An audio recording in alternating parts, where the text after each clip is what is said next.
Hello and welcome to classes.vinitachauhan.com। classes.vinitachauhan.com में आप सभी का फिर से पुनः हार्दिक स्वागत है। तो जैसा कि बच्चों हम कल आपका यूकेएसएससी यूके ट्रिपल एससी ये उत्तराखंड का लाइब्रेरी क्लर्क का एग्जाम सेट है जिसके कि हमने कल 50 क्वेश्चन कर लिए थे।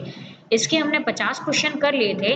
आज हम शुरू करते हैं क्वेश्चन नंबर 51 से 100 नंबर तक हम इसको कंप्लीट करेंगे। तो क्वेश्चन नंबर 51 है हमारा, सामयिक जागरूकता सेवा को परिभाषित किया जाता है। Current awareness service is defined as, क्या है करंट अवेयरनेस सर्विस?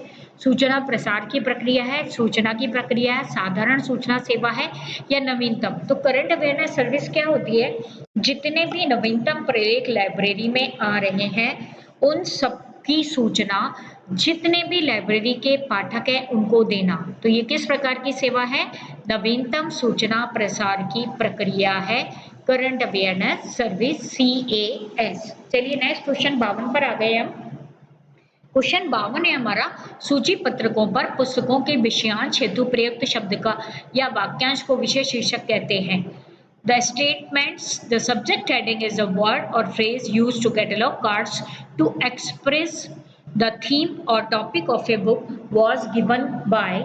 ये जो सब्जेक्ट का जो एक्सप्रेस करने का तरीका है ये किसके द्वारा दिया गया है? तो इसका आंसर है मार्गरेट मान। अब आप ये भी पूछते हो, देखो बच्चों, इसका सूची पत्रकों पर पुस्तकों के विषयांश हेतु प्रयुक्त शब्द या वाक्यांश को विषय शीर्षक कहते हैं। सब्जेक्ट हेडिंग क्या है? ये किसने कहा है? ये कहा है मार्गरेट मान ने। एक क्वेश्चन आप 3-4 दिन से लगातार मेरे पास ये क्वेश्चन आ रहा था कि मार्गरेट मान का संबंध किससे है। तो आप जो ऊपर वाला कोटेशन देख रहे हो वो किससे संबंधित कोटेशन है? वो कोटेशन है सूचीकरण से। तो मार्गरेट मान का संबंध किससे हो गया? सूचीकरण से मार्गरेट मान का संबंध हो गया है। मार्गरेट मान है, इनका जन्म हुआ था 9 अप्रैल 1873 को यूनाइटेड स्टेट्स में। ये एक बहुत ही प्रसिद्ध लाइब्रेरियन थी जिन्होंने 50 वर्ष तक कैटलॉगिंग के क्षेत्र में अपना जो प्रभाव था वो इनका था। उनका कैरियर का बहुत बड़ा एक जो हिस्सा था वो मिशिगन विश्वविद्यालय में एक प्रोफेसर के रूप में इन्होंने कार्य किया था। और जो ये कोटेशन दिख रहा है कि सूची पत्रकों पर पुस्तकों के विषयांश हेतु प्रयुक्त शब्द को विषय शीर्षक, ये किसका कथन है? ये मार्गरेट मान का ही है। सूचीकरण के विषय की कैटलॉगिंग की इन पर बहुत अच्छी पकड़ थी, महिला थी मार्गरेट मान। AACR 2 के अनुसार बाइबल निम्न में से कौन सी श्रेणी के अंतर्गत आती है? बाइबल है, गीता है, कुरान है या रामायण है या महाभारत है? ये हेवनली वर्क एनोनिमस तो नहीं है क्योंकि इनके सबके लेखक हमें पता है। शूडोनेम भी नहीं है। ये क्या है? यूनिफॉर्म टाइटल है।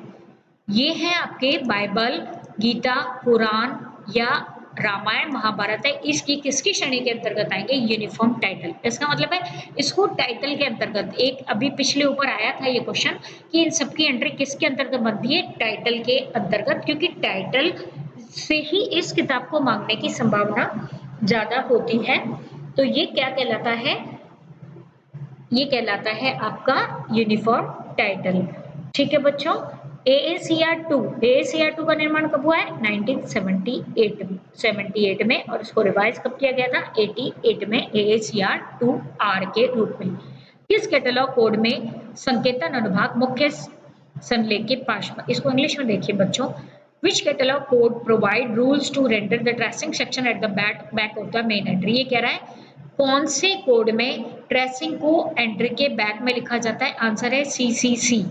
क्लासिफाइड कैटलॉग कोड में प्रथम 5 सेक्शन तो आते हैं मेन एंट्री के मुख्य भाग पर, ठीक है, और छठा भाग कहाँ आता है? मेन एंट्री के पीछे, जो है ट्रेसिंग।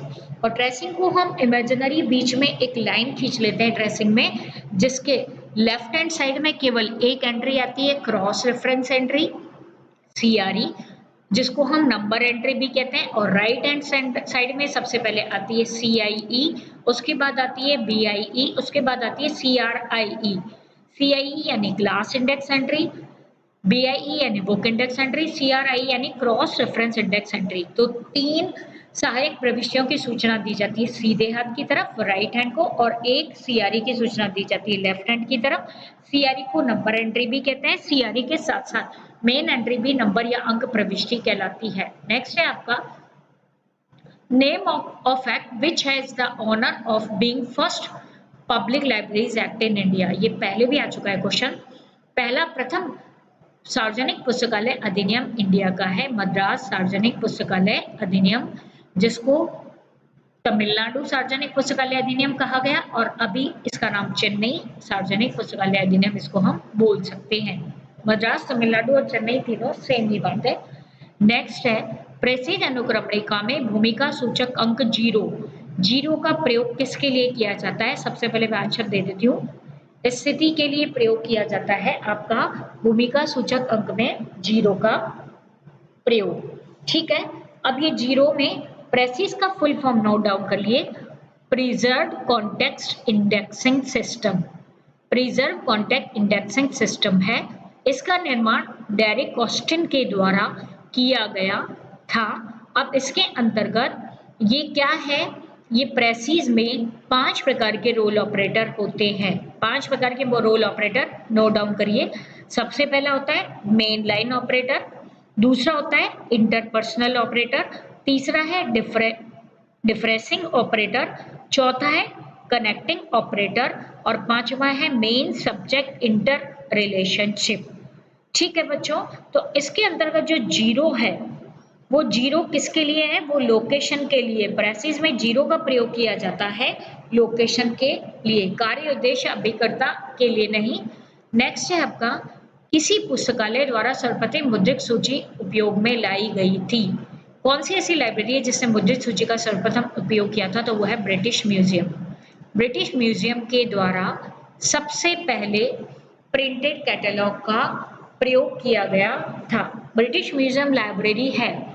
ठीक है बच्चों, इसकी जो ब्रिटिश लाइब्रेरी है इसकी स्थापना कब की गई थी? 1753 में, और इसको 1759 में इसको दुनिया के लिए खोला गया था। ये बहुत ही बड़ी लाइब्रेरी है जिसके अंतर्गत चित्रित और प्रलेखित यानी कि डॉक्यूमेंट्री और नॉन डॉक्यूमेंट्री दोनों प्रकार के प्रलेखों का कलेक्शन था।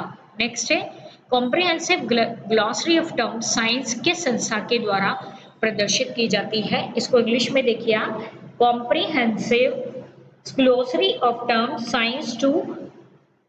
साइंस इज पब्लिश्ड बाय, इसका प्रकाशन किया जाता है CSIR के द्वारा, council of scientific and industrial research के द्वारा इसका प्रकाशन किया जाता है CSIR के द्वारा। CSIR को भारत सरकार ने 1942 में एक स्वायत्त शासी संस्था के रूप में स्थापित किया था। मतलब 42 में आजादी से पूर्व, यानी CSIR है उसकी स्थापना हो गई थी 1942 में एक स्वायत्त शासी संस्था के रूप में ब्रिटिश सरकार ने की थी, और भारत के सबसे बड़े अनुसंधान और विकास संगठन के रूप में इसको प्रयोग किया गया बाद में। सोसाइटी ऑफ रजिस्ट्रेशन एक्ट 1860 के तहत इसका रजिस्ट्रेशन किया, and council of scientific and industrial research वर्तमान समय में भी अभी भी इसका जो अस्तित्व है वो है। उपयोगिता अध्ययन केंद्र पर CRUS के लिए केंद्र की स्थापना, उपयोगिता अध्ययन यानी यूजर स्टडी के लिए CURS की स्थापना कब की गई?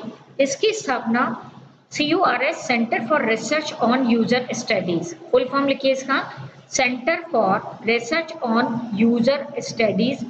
इसकी 5 जनवरी 1976 को एक स्वतंत्र अनुसंधान के रूप में इसकी स्थापना की गई। ठीक है बच्चों, और ये क्या है? ये एक प्रमुख शोध लाइब्रेरी है, ये प्रमुख रिसर्च लाइब्रेरी है। तो आपका comprehensive glossary of terms science, इसको पब्लिशन, इसको सॉरी उपयोगिता अध्ययन पर शोध, centre for research on user studies, इस केंद्र की स्थापना किसके द्वारा की गई है? इस जो 59 क्वेश्चन है इसके अंतर्गत इस केंद्र की स्थापना की गई है ब्रिटिश पुस्तकालय के द्वारा।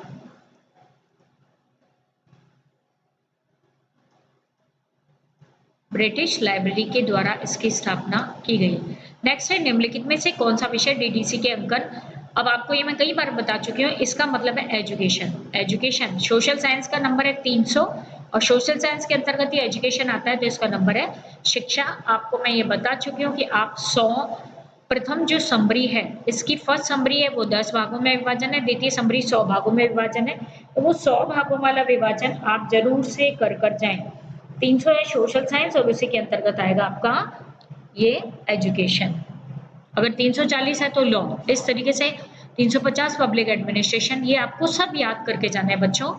100 जो प्रथम मेन क्लास याद कर लिया आपने, तो आपके डीडीसी के कई सारे क्वेश्चन, ना केवल यही, बहुत सारी चीजें आपकी क्लियर हो जाएंगी। नेक्स्ट है माउंट एवरेस्ट की ऊंचाई क्या है, यह प्रश्न क्या है। अगर मान लीजिए आप लाइब्रेरी और लाइब्रेरी में आके आपसे पूछता है माउंट एवरेस्ट की, तो इस प्रश्न का उत्तर आप 5 मिनट से लेकर 30 मिनट में दे सकते हो। तो ये कौन सी सेवा है, ready reference service.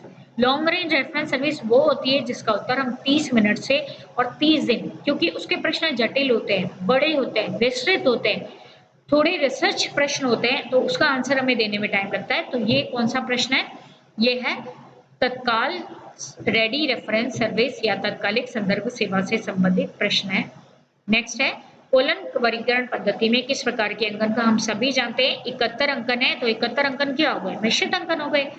Roman capital, Roman small, Indo Arabic, Greek word, योजक चिन्ह, गणितीय चिन्ह, इतने सारे अंकन का प्रयोग किया जाता है, तो इसलिए कोलन है आपकी मिश्रित अंकन पद्धति। रंगनाथन ने त्रिपत्रक प्रणाली की रचना की थी 1930 ईस्वी में। ये किसके लिए की गई थी, इसकी त्रिपत्रक प्रणाली का निर्माण उन्होंने किया था पीरियोडिकल्स की एंट्री के लिए, जिसमें उन्होंने 3 पत्रक बनाए, 1930 में बनाई। पहला कार्ड था रजिस्टर कार्ड, दूसरा कार्ड था चेक कार्ड और तीसरा था क्लासिफाइड इंडेक्स कार्ड। इसीलिए इसको त्रिपत्रक प्रणाली कहते हैं। इसमें से ये पूछा जाता है चेक कार्ड का प्रयोग किस लिए किया जाता है, और आंसर है चेक कार्ड का प्रयोग किया जाता है स्मरण पत्र भेजने के लिए। चेक कार्ड में एंट्री किसके अनुसार की जाती है, और आपकी क्लासिफाई इंडेक्स कार्ड में किसके अनुसार की जाती है, रजिस्टर्ड कार्ड में और चेक कार्ड में टाइटल के अनुसार, और क्लासिफाई इंडेक्स कार्ड में क्लास नंबर या सब्जेक्ट के नंबर के अनुसार आपका उसका अरेंजमेंट किया जाता है। तो ये है आपका त्रिपत्रक प्रणाली से संबंधित जानकारी। नेक्स्ट है which week is observe at the library week in India. Bharat में पुस्तकालय सप्ताह 14 से 20 नवंबर। 14 नवंबर क्या है, लाइब्रेरी डे। लाइब्रेरियन डे कब है, 12 अगस्त। और लाइब्रेरी वीक कब है, 14 से 20 नवंबर को लाइब्रेरी वीक मनाया जाता है। कब से मनाया जा रहा है, 1968 से। किसने मनाना शुरू किया है, ILA ने। अमेरिका में लाइब्रेरी सप्ताह कब से मनाया जाता है, 1961 से। कहीं कहीं 1958 भी दिया गया है, लेकिन 1961 इज राइट आंसर। अप्रैल में ये मनाया जाता है, और भारत में 12 अगस्त को लाइब्रेरियन डे मनाया जाता है। नेक्स्ट है बिब्लियोग्राफी शब्द की उत्पत्ति। सभी जानते हैं बिब्लियोग्राफी एक शब्द की उत्पत्ति या ओरिजिन हुआ है ग्रीक भाषा से। ग्रीक भाषा का शब्द है बिब्लियोग्राफी। इसमें कुछ समझाने की जरूरत नहीं है और इसको याद ही करना है आपको। किस प्रकार की पुस्तकालयों के लिए पुस्तकालय कर वित्त का एक वित्त का स्रोत है, तो पब्लिक लाइब्रेरीज में जो मेन सोर्स है वो होता है लाइब्रेरी सेस या लाइब्रेरी टैक्स। लाइब्रेरी सेस या टैक्स, क्योंकि पब्लिक लाइब्रेरीज के को राज्य सरकार या स्टेट गवर्नमेंट द्वारा लगाया जाने वाला सेस है, उस पब्लिक लाइब्रेरीज के लिए वो वित्त का प्रमुख स्रोत होता है। शैक्षणिक पुस्तकालयों के लिए सरकार से प्राप्त अनुदान वित्त का प्रमुख स्रोत होता है। विशिष्ट पुस्तकालयों के लिए पैतृक संस्था से प्राप्त अनुदान है, वो आपका वित्त का या पुस्तकालय को चलाने के लिए मेन सोर्सेज ऑफ इनकम होता है। नेक्स्ट है व्यक्तिगत सेवा द्वारा पाठक और पुस्तक के मध्य संबंध स्थापित। ये आप सभी जानते हैं, ये कई बार मैं बता चुकी हूँ। Personal contact between reader and document, ये किसने कहा है, ये रंगनाथन ने। रंगनाथन ने संदर्भ सेवा को व्यक्तिगत सेवा की तुलना के, अब उन्होंने संदर्भ सेवा को व्यक्तिगत सेवा का नाम दिया है। तो व्यक्तिगत सेवा के द्वारा पाठक और पुस्तक के मध्य संबंध स्थापित, ये उनकी परिभाषा है। Personal contact between reader and documents is a reference service. Next है CC है कोलन क्लासिफिकेशन कैसी वर्गीकरण पद्धति है, एनालिटिको सिंथेसिस क्लासिफिकेशन। एनालिटिको यानी सबसे पहले हम किसी भी विषय का नंबर बनाने के लिए उस विषय का विश्लेषण करते हैं, उसके विभिन्न पक्षों को ढूंढते हैं, विभिन्न पक्षों के योजक चिन्हों को तय करते हैं और विभिन्न योजक चिन्हों को जोड़ते हैं यानी संश्लेषित करते हैं। इसलिए कोलन क्लासिफिकेशन है वैश्लेषी संश्लेषणात्मक वर्गीकरण पद्धति। जब मैं इसकी विशेषताएं लिखवाती हूँ क्लास में तो पहली विशेषता यही लिखवाती हूँ बच्चों। द्विबिंदु वर्गीकरण पद्धति की प्रथम संस्करण में कितने योजक चिन्हों का प्रयोग किया गया था? मात्र एक कोलन। इसमें भी आप कंफ्यूज रहते हो। पहले में मात्र एक योजक चिन्ह का प्रयोग किया गया था कोलन, और दूसरे में कोलन के साथ हाइफन का प्रयोग भी दूसरे में भी सेम था, तीसरे में कोलन के साथ हाइफन का प्रयोग भी किया गया था।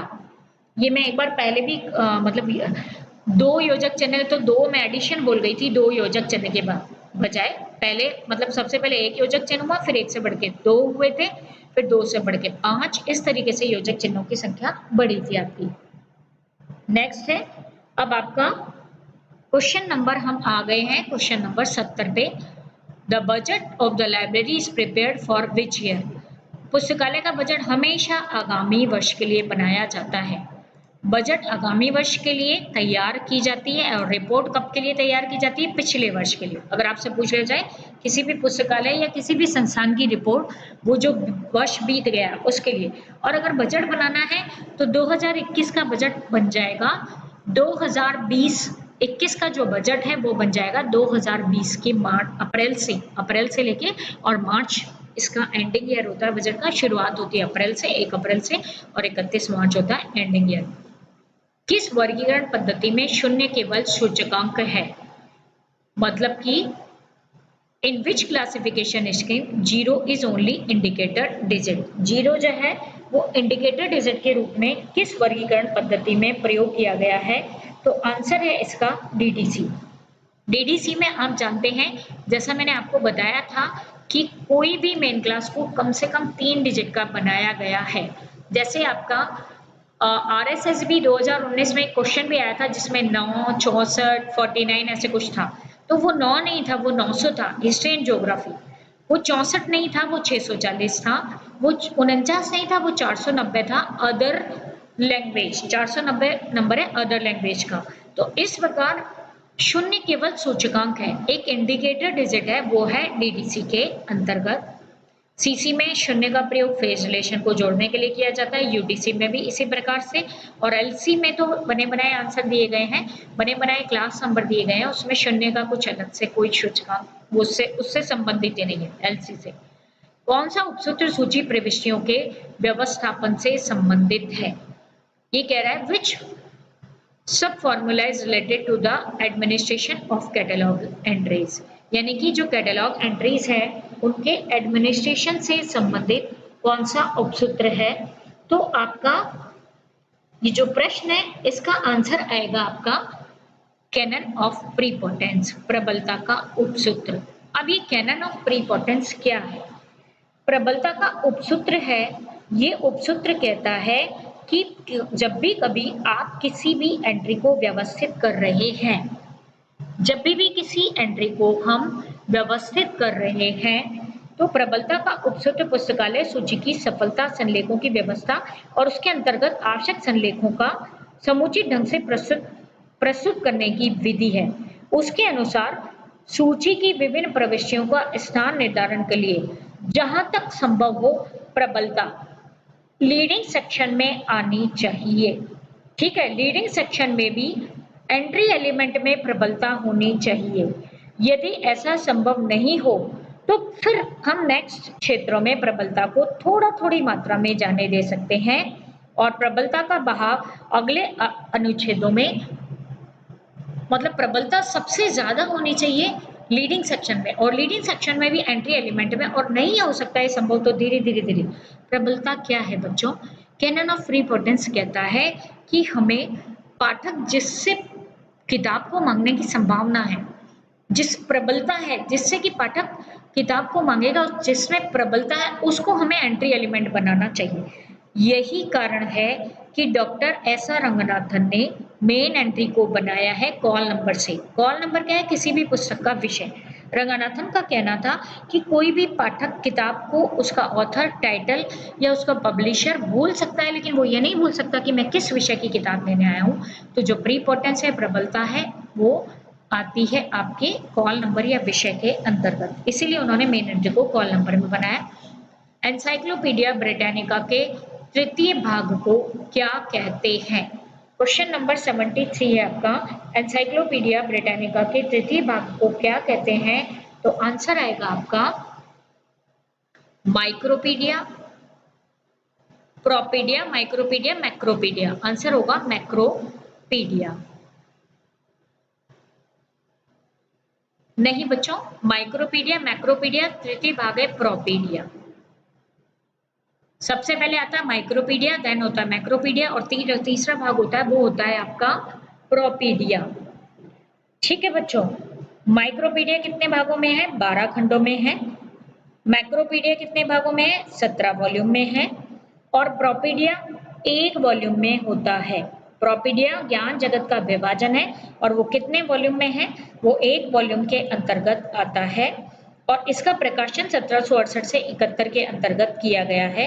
तो पहले 12, 17 और फिर 1। कहीं कहीं इसका आंसर दिया गया है मैक्रोपीडिया कि पहला पार्ट है वो मैक्रोपीडिया, देन उसके बाद तृतीय भाग है वो मैक्रोपीडिया नहीं है, वो प्रोपीडिया ही है। नेक्स्ट है निम्नलिखित में से कौन सा? इसके आंसर की में शायद मेरे हिसाब से मैक्रोपीडिया दिया होगा, मैंने देखी नहीं है आंसर की। निम्नलिखित में से कौन सा सूची का आंतरिक स्वरूप नहीं है? निम्नलिखित में से कौन सा सूची का आंतरिक स्वरूप नहीं है? देखिए बच्चों, डिक्शनरी कैटलॉग, यानी कि आप शब्दों के आधार पे सूची बना रहे हैं, या वर्गीकृत यानी शब्दों नहीं, शब्दों को नंबर में बदल कर बना रहे हैं, या लाइब्रेरी में जितने भी किताबें आ रही है उसका टाइटल बना रहे हैं, ये सभी है आंतरिक स्वरूप। लेकिन अगर आप बना रहे हो कार्ड में, पुस्तक में, शीफ में, तो यह है बाहरी स्वरूप। जिन्होंने भी मेरी क्लासेस ली हुई है वो अच्छे से इस प्रश्न को गलती नहीं करेंगे कि जो बुक फॉर्म ऑफ कैटलॉग है ये है outer form of library catalogue. 75 question है ओपीएसी, ओपेक का फुल फॉर्म क्या है? Online public access catalogue. ये आप बहुत ही आसान क्वेश्चन है, इसको आप आसानी से, इसमें कहीं कोई कंफ्यूजन नहीं है। ओपीएसी है ऑनलाइन पब्लिक एक्सेस कैटलॉग, या इसको ओपेक है ऑनलाइन पब्लिक एक्सेस कैटलॉग का फुल फॉर्म। ओपेक है, ये एक ऑनलाइन कैटलॉग है और इसको क्या कहते हैं? इसको real time interactive retrieval system भी कहते हैं। नोट डाउन कर लिए, real time interactive retrieval system भी ओपेक को कहा जाता है। ये सबसे बड़ा ऑनलाइन कैटलॉग भी माना जाता है। नेक्स्ट है अंतरराष्ट्रीय वर्गीकरण पत्रिका, who published the journal of international. ये बहुत क्वेश्चन आता है बच्चों, इसका प्रकाशन किसने किया है? इसका प्रकाशन किया है इसको ने। इसको का फुल फॉर्म क्या है? International society for knowledge organization. Note down करिए, international society for knowledge organization है जिसकी स्थापना 1989 में की गई थी और इसका मुख्यालय है कोपेनहेगन में। ठीक है, 2 साल में एक बार इसको की कॉन्फ्रेंस होती है और इसके प्रथम अध्यक्ष थे डॉक्टर हजवर्ग। इसके प्रथम अध्यक्ष थे डॉक्टर हजवर्ग। ठीक है बच्चों, और इसके द्वारा प्रकाशित की जाती है journal of international classification. Next है ग्रंथालय विश्वविद्यालय में सभी कार्यों का हृदय है। सर्वपल्ली राधाकृष्णन ने ये कहा था। The library is the heart of all universities work. ये कथन किसका है? सर्वपल्ली राधाकृष्णन ने ये कथन कहा था। नेक्स्ट है बच्चों, द्विबिंदु वर्गीकरण छठी पद्धति के अनुसार जूलॉजी के लिए के, ये भी अब आप देखिए एक आ गया डीडीसी का, जो मैं कह रही थी कि 100 मेन क्लासेस याद करिए। इसी तरह कोलन क्लासिफिकेशन में मेन क्लासेस पेज नंबर 2.4 में दी गई है, इसको याद कर लीजिए, इससे भी एक प्रश्न पूछा ही जाता है अक्सर। तो इन्होंने पूछा है जूलॉजी के लिए क्या है? के। जे किसके लिए होता है? एग्रीकल्चर के लिए। एल किसके लिए? मेडिसिन के लिए। एम किसके लिए? यूजफुल आर्ट्स के लिए। J agriculture, L medicine, M useful art, ये सभी 2.4 पेज में दिए गए हैं। ये ए से लेकर जेड तक। ए है आपका नेचुरल साइंस और जेड है लॉ, वो सभी याद कर लेना बच्चों। लाइब्रेरी शब्द की उत्पत्ति बहुत ही आसान है, लैटिन भाषा से इसमें हम टाइम नहीं वेस्ट करेंगे। पब्लिक लॉ 480, PL 480 क्या है? यह है अमेरिका का एक अधिनियम, अमेरिकन अधिनियम है PL 480। ठीक है बच्चों, और PL 480 पब्लिक लॉ 480 ये अमेरिका में पारित किया गया था। जब अमेरिकन कांग्रेस ने इसको पारित किया तो इस अधिनियम के तहत भारत में भी जो गेहूं की खरीद है उससे संबंधित भारत में भी इसको लागू किया गया था। नेक्स्ट है बच्चों क्वेश्चन आपका, राजा राममोहन राय लाइब्रेरी फाउंडेशन की स्थापना कब की गई? ये सभी बहुत अच्छे से जानते हो आप, 1972 में की गई। राजा राममोहन राय लाइब्रेरी फाउंडेशन की स्थापना 1972 के अंतर्गत की गई। पश्चिमी Bengal society of registration act 1961 के तहत इसका रजिस्ट्रेशन किया गया। इसका मुख्यालय कलकत्ता में है। ये भारत सरकार की क्या है? नोडल एजेंसी है। ये भी पूछ लिया जाता है, ये क्या है? भारत सरकार की एक नोडल एजेंसी है। इसके उद्देश्य क्या होते हैं? पब्लिक लाइब्रेरी की स्थापना, पब्लिक लाइब्रेरी आंदोलन को बढ़ावा, पब्लिक लाइब्रेरी अधिनियम लागू करना और पब्लिक लाइब्रेरीज के लिए अनुदान या पैसे का प्रावधान करना। ठीक है, ये क्या किस किस का प्रकाशन करता है? राजा राममोहन राय लाइब्रेरी फाउंडेशन ने किसका? Directory of public libraries in India का प्रकाशन किया है, टैगोर बिब्लियोग्राफी का प्रकाशन किया है, राजा राममोहन राय लाइब्रेरी का प्रकाशन किया है, RRRLF न्यूज लेटर का प्रकाशन करता है, ग्रंथाना का प्रकाशन भी ये करता है। न्यूज लेटर है बाई मंथली और ग्रंथालय है बाई एनुअल। नेक्स्ट है आपका क्लासिफाइड कैटलॉग कोड निम्न में से किसने तैयार किया? आप सभी जानते हैं 1934 में क्लासिफाइड कैटलॉग कोड प्रकाशित किया, तैयार किया डॉक्टर एस आर रंगनाथन ने। निम्नलिखित में से कौन सा स्मृति विज्ञान का प्रकार नहीं है? तो मैंने आपको निमोनिक्स बताए हैं, उसमें बताया था अल्फाबेटिकल निमोनिक होते हैं, बिल्कुल होते हैं। जैसे अल्फाबेटिकल निमोनिक जैसे 4437 के आगे अगर टी लिखा है तो 4437 टॉक के लिए। अगर हमने साइकिल है, ठीक है, साइकिल में अगर आपने HER लिखा है तो यानी वो हीरो है, और अगर आपका लिखा है हीरो हरकुलस HAR लिखा तो यानी वो हरकुलस साइकिल के लिए है। तो अल्फाबेटिकल है, शेड्यूल निमोनिक होते हैं, बिल्कुल होते हैं शेड्यूल निमोनिक, सिस्टमैटिक निमोनिक भी होते हैं। निमोनिक कौन से नहीं होते? अल्फा न्यूमेरिक निमोनिक नहीं होते। ये तीनों निमोनिक बड़े हैं, मैं आपको क्लास में तो बता ही चुकी हूँ कि निमोनिक के 3 प्रकार हैं जो कि CC में यूज किए जाते हैं, DDC में भी। ठीक है बच्चों, नेक्स्ट है रंगनाथन के अनुसार किस मूलभूत श्रेणी की पहचान कठिन है? व्यक्तित्व। पर्सनैलिटी को पहचानना सबसे मुश्किल है। पर्सनैलिटी को सबसे अधिक मूर्त कहा है, जबकि मैंने आपको क्लासेस में अमूर्त लिखा है क्योंकि दिखाई ना दे। इंटेलेक्चुअल प्रॉपर्टी क्या है? अमूर्त है। और व्यक्तित्व को भी क्या करें? हम पहचान नहीं हो रही क्योंकि हमें समझ ही नहीं, दिखाई नहीं देती। पर्सनैलिटी को हम रेस्क्यू मेथड से पहचानते हैं। स्थान के लिए क्या है? स्थान है, मान लीजिए आपका पॉलिटिकल विभाजन है या राजनीतिक है या आपका प्राकृतिक विभाजन है। इसकी तरह से हमने दिशानुसार विभाजन है या जनसंख्या अनुसार विभाजन है।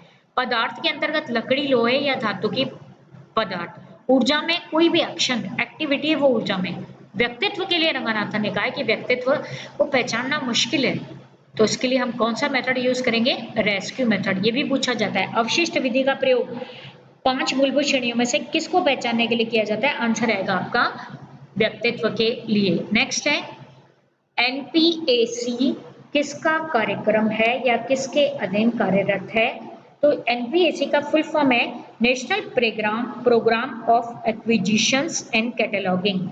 National programme of acquisitions and cataloguing, इसको लाइब्रेरी ऑफ कांग्रेस के द्वारा शुरू किया गया था। ठीक है बच्चों, और ये national programme of acquisition and cataloguing है, ये क्या है? Cooperative cataloguing. ये है आपकी सहभागिता सूचीकरण। सहभागिता सूचीकरण का अर्थ होता है जब हम ना केवल कार्यों में बल्कि खर्चों में भी सहभागी हो जाए, मिलजुल कर कार्य करें और मिलजुल कर खर्चा उठाएं, तो ये कहलाती है कोऑपरेटिव कैटलॉगिंग, जिसको कि लाइब्रेरी ऑफ कांग्रेस के द्वारा शुरू किया गया था। नेक्स्ट है 2017 तक कितने राज्यों द्वारा पुस्तकालय अधिनियम? तो ये आंसर लास्ट है 2009 में अरुणाचल प्रदेश में। तो 2009 में भी 19 ही था और 2017 में भी 19 है। मध्य प्रदेश का प्रयास हुआ लेकिन अभी लागू नहीं हुआ। नेक्स्ट है GOC क्या है? ये कई बार आ चुका है। गुड ऑफिस कमेटी किसका निर्धारण करती है? विदेशी विनिमय दर। GOC क्या है? गुड ऑफिस कमेटी है। और किसका निर्धारण करती है? विदेशी विनिमय दर का निर्धारण करती है। ठीक है बच्चों, तो 87 क्वेश्चन है आपका। जीओसी है वो गुड ऑफिस कमेटी है और विदेशी विनिमय दर को निर्धारित करती है। नेक्स्ट है क्लासिफिकेशन शब्द की उत्पत्ति लैटिन भाषा के। बहुत ही आसान क्वेश्चन है, CLASSIS। इसको जहां तक संभव हो आप इंग्लिश में याद करना, क्लासेस नहीं, क्योंकि कभी कभी बड़ी मात्रा छोटी मात्रा करके कुछ कर दिया तो उल्टा गड़बड़ हो जाएगी। इसको इंग्लिश में याद करना, CLASSIS। अगर CLASSIC हो गया तो फिर गड़बड़ हो जाएगी, इसलिए आप ध्यान से इसको इंग्लिश में इसको करेक्शन करिएगा। ये वाला इसका राइट आंसर है क्लासेस। बुक सिलेक्शन कमेटी किस प्रकार की समिति है? ये मैं आपको पहले बता चुकी हूँ। बुक सिलेक्शन समिति है स्टैंडिंग कमेटी। और स्टेटरी कमेटी कौन सी कमेटी होती है? आपकी जो स्टैंडिंग कमेटी है बुक सिलेक्शन कमेटी, और स्टेटरी एडॉक कमेटी या स्टेटरी कमेटी होती है जो किसी विधान के तहत स्थापित की जाती है। और बुक सिलेक्शन कमेटी किसके अंतर्गत? पुस्तकालय कमेटी है वो स्टेटरी है, एंड बुक सिलेक्शन कमेटी है वो स्थायी समिति के अंतर्गत आएगी। भारतीय ग्रंथालय संघ की स्थापना 1933 में हुई है, सभी जानते हैं। इंडियन लाइब्रेरी एसोसिएशन बना है 1933 में।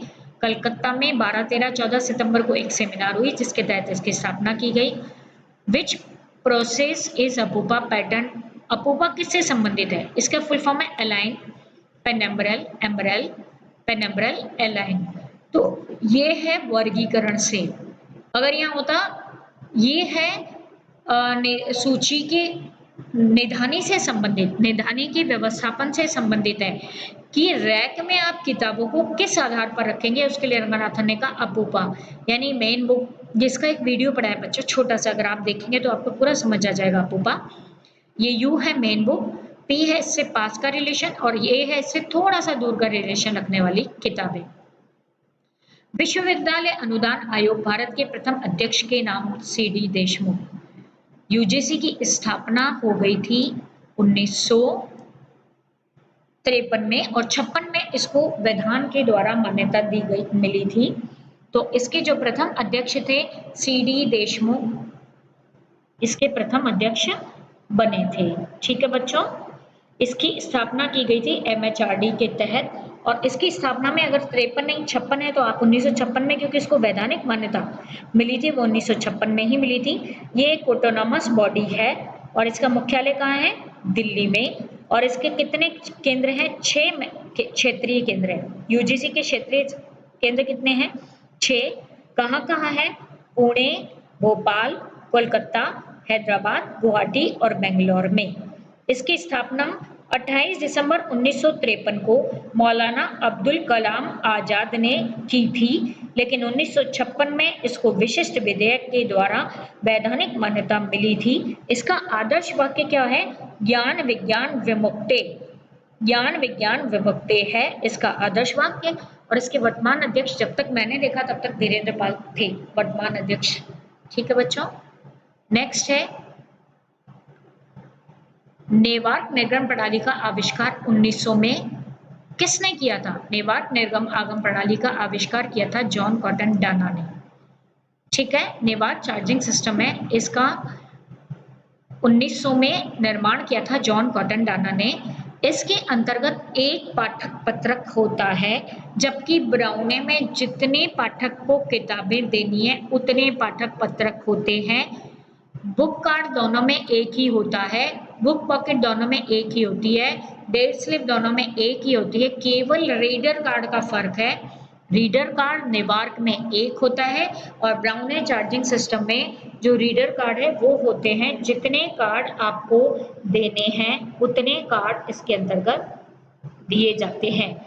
इसका निर्माण New York public library new Jersey के USA के अंतर्गत किया गया था। ठीक है बच्चों, नेक्स्ट है आपका, इसमें कार्ड का साइज बड़ा होता है 5x3 inch. New encyclopedia Britannica को कितने भागों में प्रकाशित किया गया है? 3 भागों में, माइक्रोपीडिया, मैक्रोपीडिया, प्रोपीडिया। न्यू साइक्लो, इसका इंडेक्स भी है लेकिन इंडेक्स को नहीं मानते हैं भाग में। न्यू एनसाइक्लोपीडिया ब्रिटानिका है, इसके भाग माने जाते हैं 3। जितने भी एग्जाम के क्वेश्चन आए उनमें आंसर माना है 3, 4 को नहीं माना है। चौथा इसका इंडेक्स पार्ट भी है, 32 वॉल्यूम में है, लेकिन भाग इसके 3 ही माने जाते हैं। माइक्रोपीडिया, मैक्रोपीडिया और प्रोपीडिया। प्रोपीडिया किसकी जानकारी देता है? प्रोपीडिया जानकारी देता है ज्ञान की रूपरेखा, आउटलाइन ऑफ नॉलेज।